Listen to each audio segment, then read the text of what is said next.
Okay, hello, good morning. Ito na naman, mag-i-edit na naman tayo. Ito, kung paano papagalawin yung elements sa loob ng slide. Hanap tayo ng plain background. Tapos, ang tagal makatype. Loading. Ito. Yung pangalawa yung pipiliin natin. Tapos, yan, kinuha ko na yung mga bubot sa gilid. Diretso na siya, plain. Kaya ganun yung itsura. Zinom ko na lang yung part ng white.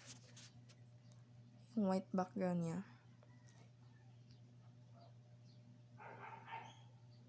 Ay, ito pa pala. Kunin lang natin yung mga parts sa gilid.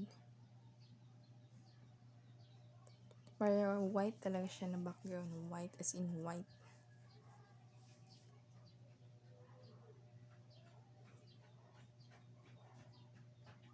Ang tagal. Ang loading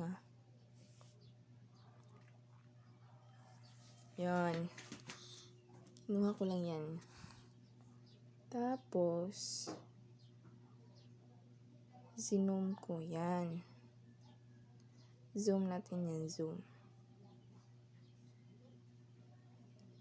Yan. Kaya puro white na siya. The next, hanap tayo ng elements. Ipindutin natin. Gusto ko yung tao. Baliman yung research ko, tinype ko. Then, ang lumabas,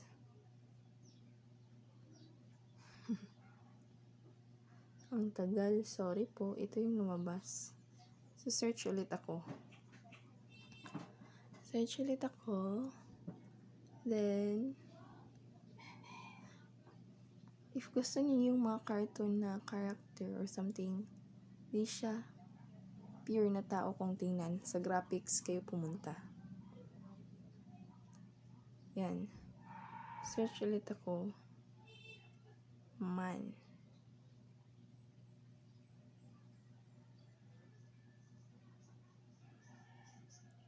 Yan. Yung pinili ko, sa graphics ako pumunta. Sa all na lang. Pinili ko is yung una. Then ito. Ito na lumabas. Then, dinag ko lang siya. Pindutin mo yung plus sign or cross sign para lumaki. Yan siya. Dinag ko lang siya pataas. Tapos, hinahanap. Nalilito pa ako dito kasi ngayon lang ako nag-edit dito sa Canva. Hinahanap ko yung paano yun mamomove yung object from one place to another. So, doon lang pala yun sa saan ko ngayon nakahanap? Doon sa animate. Doon ko mahanap Just wait lang. Sa animate ko siya nahanap. Ang tagal. Yung animate. Yan. Yan ko nahanap. Tapos, hindi siya sa all. Sa custom siya. Custom. Yan. Nalilito pa ako niyan. Pumunta pa ako ng general.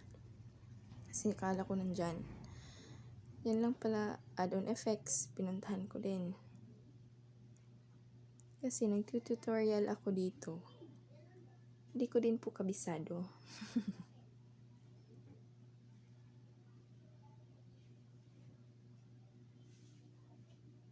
Tutorial lang. Wala akong magawa Tapos, sa custom, yan. Sa custom pala siya. Yung may B sign. Create an animation. Drag elements around the canvas. Around the canvas to create your animation. Ganon siya. Papagalawin niya yung object, drag mo yung elements mo, tapos dyan, papunta dyan. Yung blue sign, yan yung ganun siya maglakad. Parang robot. Ganon. Ganon yan. Ayan. Pagkatapos yan, ayan na siya. Lumalakad na siya. And that's it. Yun lang po. Bye-bye!